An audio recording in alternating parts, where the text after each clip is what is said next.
Dear students, Assalamu alaikum. So today's topic is Bernoulli's theorem. Bernoulli's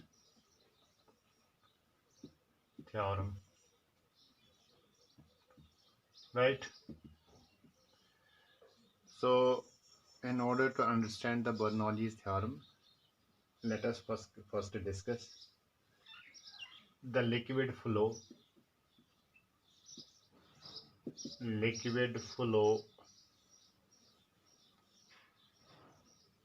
possesses three types of energy. Three types of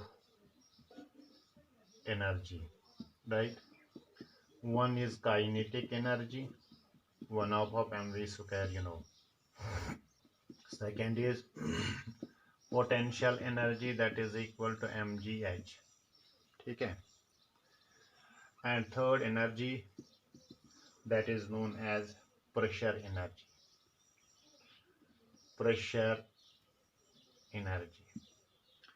तो Bernoulli theorem को understand करने के लिए सबसे पहले आपको ये पता होना चाहिए कि जो लिक्विड फ्लो है इसमें कितनी एनर्जीज होती है. एक एनर्जी है kinetic energy, that is 1/2 mv square. दूसरी एनर्जी है potential energy which is mgh. और तीसरी एनर्जी के लिए आप अभी तक ये एक्सप्रेशन नहीं जानते हो, इसको कहते हैं हम प्रेशर एनर्जी. तो प्रेशर एनर्जी किसके बराबर होती है? For this let us consider a vessel. ठीक है. इस वेसल में एक पिस्टन भी फिट किया हुआ है. So there is a piston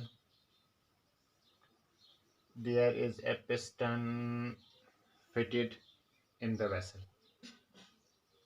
ठीक है. तो जब हम इस में डाल देंगे लिक्विड जिसकी डेंसिटी रो के बराबर है. So rho is the density of the liquid जो हमने किस में फिल किया? वेसल में. तो ये लिक्विड फोर्स एक्सर्ट कर लेगा ऑन द पिस्टन. ठीक है. तो जाहिर सी बात है ये पिस्टन मूव हो जाएगा आउटवर्ड्स. ठीक. जब हम इसमें लिक्विड डाल देंगे तो ये पिस्टन आउटवर्ड्स मूव होगा. That means liquid exerts a force और in other words a pressure on the piston. तो मान लीजिए इस पिस्टन का एरिया ऑफ क्रॉस सेक्शन हम ए के बराबर रखेंगे. A is the area of cross section of the piston. तो जब ये पिस्टन मूव होगा, मान लीजिए ये distance travelled by it is equal to dx. ठीक है. तो अगर लिक्विड का प्रेशर हम लेंगे that is equal to p. So जब हमने लिक्विड इसमें डाल दिया, it will exert a pressure on the piston and the piston will move outwards through a distance of dx. A इसका एरिया ऑफ क्रॉस सेक्शन है. तो अब हम यहाँ पे कितना फोर्स एक्सर्ट हुआ that will be calculated in terms of the pressure. So force is equal to this is the force acting on the piston, that is equal to pressure multiplied by area of cross section PA, because we know pressure is equal to F divided by A. A area of cross section, F force है, P pressure है.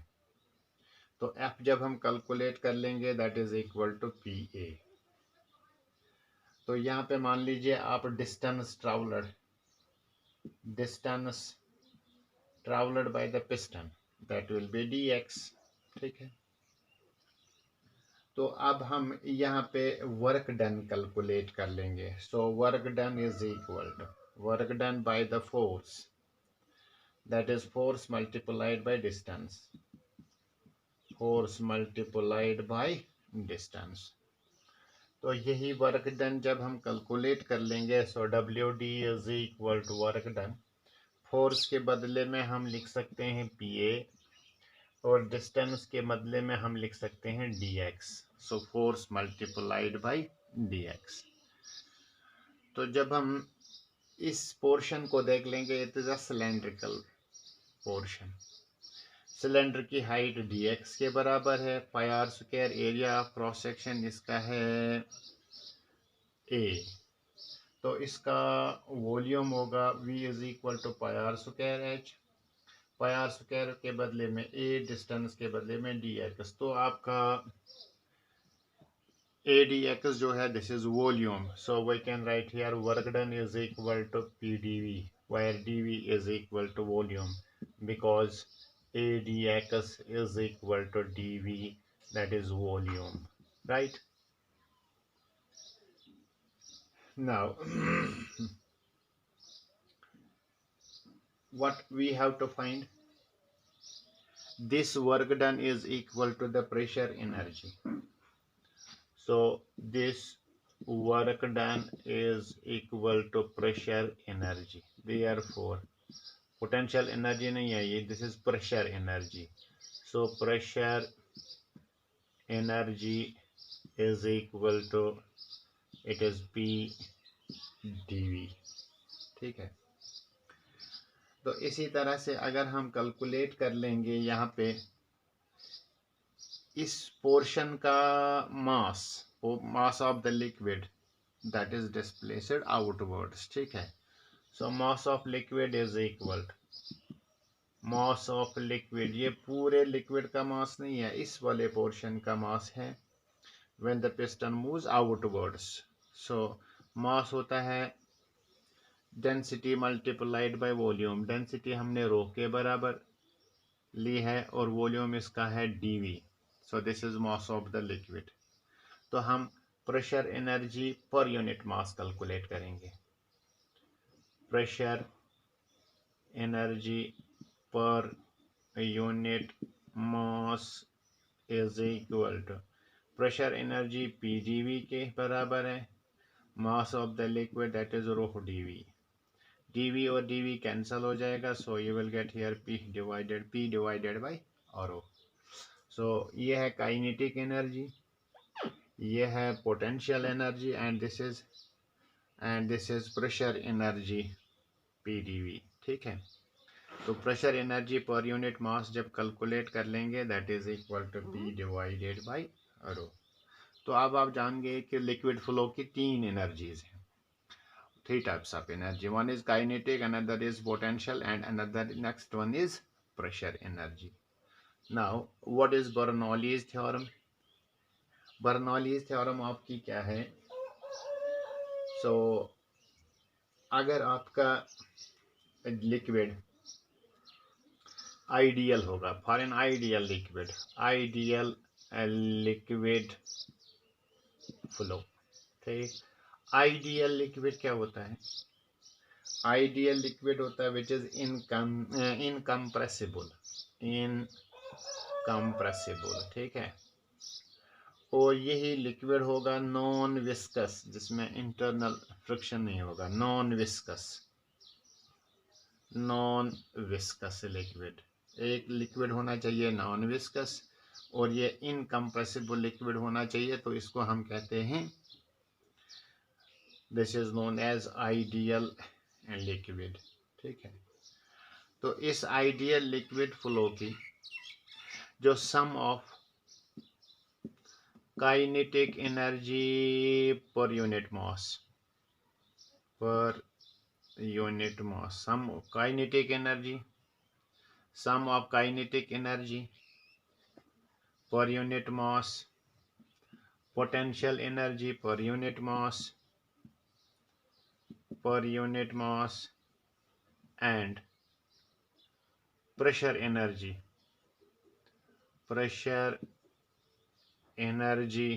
per unit mass, that always remains constant,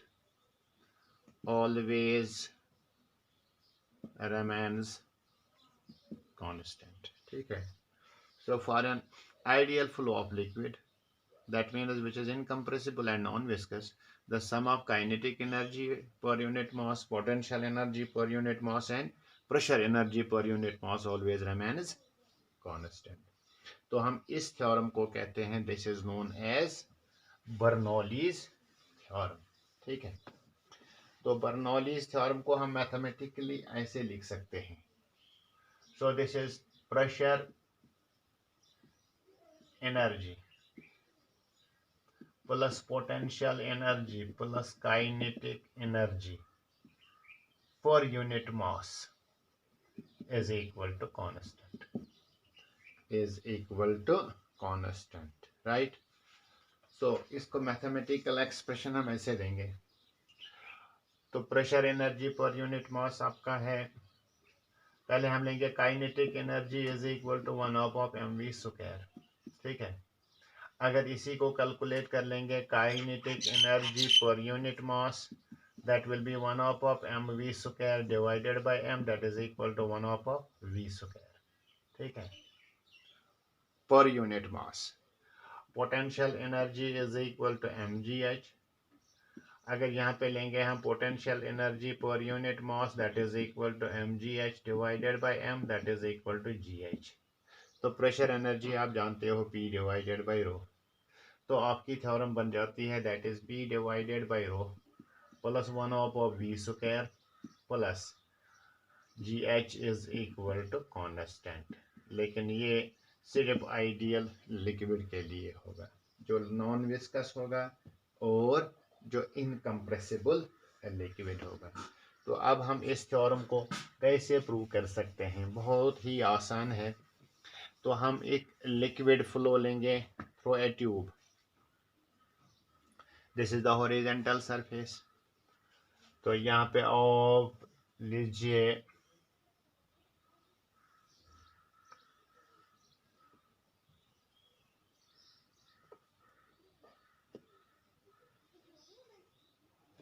so this is a tube of varying area of cross section। तो मान लीजिए and ए से liquid enter हो जाता है, B से एग्जिट। तो यहाँ पे हम लेंगे height of the tube that is equal to h1, और यहाँ पे लेंगे हम height of the tube that is equal to h2, height is equal to h2। यहाँ पे लिक्विड की वेलोसिटी v1 लेंगे, यहाँ पे v2। यहाँ का एरिया ऑफ क्रॉस सेक्शन हम A1 लेंगे और यहाँ का एरिया ऑफ क्रॉस सेक्शन हम लेंगे A2। ठीक है, सो हमने लिक्विड फ्लो को कंसिडर किया through a tube of varying area of cross section, right. A1 A2 area of cross section, V1 V2 velocities, H1 H2 that is equal to height. ठीक है, and let at A pressure is equal to P1 and at B pressure is equal to P2। ठीक, तो इस तरह से हम calculate कर लेंगे force acting on the liquid at A, force on liquid at A is equal, simple सी बात है, ए P1 A1 होगा, ये pressure multiplied by area of cross section, because you know force आपका होता है that is equal to pressure multiplied, या pressure अर्थ होता है बराबर this is equal to force per unit area. ठीक है, so distance travelled in 1 second, distance travelled in 1 second is equal, distance होती है velocity multiplied by time, velocity v1 है और टाइम जो हम लेंगे that is 1 second, that is equal to v1। So this is distance travelled per unit time, distance travelled per unit time. तो हम यहाँ पे वर्क डन कैलकुलेट कर लेंगे, फोर्स ये है, डिस्टेंस ये है, that is P1 V1 A1, P1 V1 and A1, right। तो similarly work done at B is. So WD is equal to, यह आपका होगा P2 V2 और A2, ठीक है, P2 V2 एंड A2। तो आप यहाँ पे कैलकुलेट कर लीजिए net work done. Net work done यहाँ पे ज़्यादा होगा, यहाँ पे कम होगा। So we can write here it is, difference होगी दोनों की। सॉरी, यहाँ पे ज़्यादा वर्क डन, वहाँ पे कम वर्क डन है, क्योंकि लिक्विड को फ्लो कराना है up to height of H2। So we can write here it is P1 V1 A1 minus P2 V2 A2, ठीक है। अब आप जानते हो A1 V1 is equal to A2 V2, A2 V2, जिसको हम कहते हैं volume flux, that is volume of the liquid that flows per unit time. तो सिंपल सी यह है volume of the liquid in 1 second. Volume होता है बराबर मास डिवाइडेड बाय डेंसिटी, क्योंकि डेंसिटी होती है mass divided by volume, volume होगा आपका mass divided by density. So we can write this as m divided by rho, ठीक है। तो हम यहाँ पे इस इक्वेशन को डाल सकते हैं। तो W is equal to, that is net work done. So आपका ये होगा P1m divided by rho, P1m divided by rho minus P2m divided by rho, ठीक है। तो this is the work done due to the, this is the work done due to the pressure energy. So this is work done by the pressure energy, not potential energy, but this is pressure energy, pressure energy, ठीक है। लेकिन इसी work done से तो liquid flow भी हो जाता है और चढ़ भी जाता है up to height of H2। So it increases the kinetic energy and potential energy of the liquid. So this work done by the pressure energy on the fluid increases kinetic energy and potential energy. So this work done increases kinetic energy and potential energy of liquid, ठीक है। तो हम increase in kinetic energy calculate करेंगे। increase in kinetic energy is equal, increase in kinetic energy आपका होगा 1/2 of m V2 square minus 1/2 m V1 square. क्यों V2? Because ये velocity ज़्यादा होगी, इसका एरिया ऑफ क्रॉस सेक्शन कम है। इसकी वेलोसिटी कम होगी जहाँ एरिया ऑफ क्रॉस सेक्शन, ये इक्वेशन ऑफ कंटिन्यूटी आपकी है। तो इंक्रीज इन पोटेंशियल एनर्जी अगर हम कैलकुलेट कर लेंगे, that will be mgh2 minus mgh1, mgh2 minus mgh1, this is known as increase in potential energy, ठीक है। So according to the work energy principle, work energy principle क्या है? Work done is equal to increase in energy, work done is equal to increase in energy, ठीक है। तो work done आपकी है, this is P1m divided by rho minus P2m divided by rho is equal to increase in energy. तो दोनों का सम हम लिखेंगे, that is 1/2 of m V2 square minus 1/2 of m V1 square plus ये आपका होगा mgh2 माइनस mgh1, ठीक है, mgh1। now what we have to do, right hand side और लेफ्ट हैंड साइड में जब आप देखोगे तो m हर किसी टर्म में है, m m m m m and m, तो m को कॉमन निकालिए तो वो कैंसिल हो जाएगा। जब वो कैंसिल होगा तो यहाँ पे आपका होगा P1 divided by rho minus P2 divided by row is equal, यहाँ पे आपका होगा 1/2 of V square V2 square minus 1/2 of V1 square. तो यहाँ पे होगा आपका प्लस एम नहीं है GH2 माइनस GH1। ठीक है, 1 वाले सेपरेट कीजिए। So we will get here P1 divided by rho, यहाँ पे plus 1/2 of V1 square plus GH1 is equal to, ये आपका होगा P2 divided by row plus होगा 1/2 ऑफ V2 स्क्वायर प्लस होगा GH2। So we can write here P1 P2 V1 V2 H1 H2, so we can write P divided by rho plus 1/2 of V square plus GH is equal to constant. So this is known as Bernoulli's theorem. ठीक है, pressure energy per unit mass, kinetic energy per unit mass plus potential energy per unit mass, that always remains constant. So this expression is known as Bernoulli's theorem. ठीक है,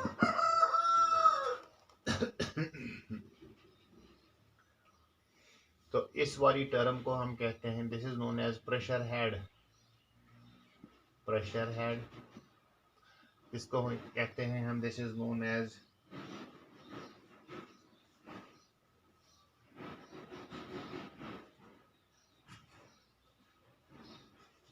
sorry जब head हम तब कहेंगे इसको divide कीजिए by the G on both sides. This is P divided by rho G plus V square divided by 2G, और यहाँ पे ये होगा आपका G और G कैंसिल हो जाएगा, that is equal to H is equal to constant. अगर हम बोथ साइड्स डिवाइड कर लेंगे, constant divided by G means constant, तो यहाँ पे भी G से डिवाइड कर लेंगे, यहाँ पे भी G से डिवाइड कर लेंगे, यहाँ पे भी G से डिवाइड कर लेंगे। ठीक है, तब हम इसको कहते हैं, this is known as pressure head. Pressure head, इसको वेलोसिटी हेड कहते हैं, और लास्ट वाले को हम कहते हैं ग्रेविटेशनल हेड। ग्रेविटेशनल हेड के नाम से इसको जानते हैं। ठीक है, तो एक और स्टेटमेंट यहाँ पे आपको मिला, the sum of pressure head, velocity head and gravitational head of a liquid always remains constant. ठीक है, एक छोटा सा पॉइंट यहाँ पे लेंगे, इफ ट्यूब इज हॉरिजेंटल, ठीक है, हॉरिजेंटल होगा तो H1 और H2 H के बराबर होगा, H1 is equal to H2, ठीक, that is equal to H। तो ये वाली डिफरेंस आपकी क्या बन जाएगी, 0 बनेगी, तो ये टर्म कैंसिल हो जाएगी यहाँ पे, या ये वाली टर्म कैंसिल हो जाएगा। So you will get here this is P divided by rho plus 1/2 of V square is equal to constant. This is Bernoulli's theorem for the horizontal flow of the liquid. For the horizontal flow of the liquid, right? So for horizontal flow of an ideal liquid, the pressure energy per unit mass plus kinetic energy per unit mass always remains constant. ठीक है, so इसको थोड़ा सा और modify कर लेंगे, रो से multiply कीजिए। So this is P divided by 1/2 of rho V square is equal to rho multiplied by constant is again constant. This is again constant. तो इस प्रेशर को हम कहते हैं, this is known as static pressure. Static pressure, and this is known as dynamic pressure. Dynamic pressure. ठीक है। So for a horizontal flow of the liquid, the sum of static pressure and dynamic pressure always remains constant. So this is known as Bernoulli's theorem. Hope you might have understood it. तो अगले lesson में हम इंशाल्लाह discuss कर लेंगे what are the applications of Bernoulli's theorem. Thank you.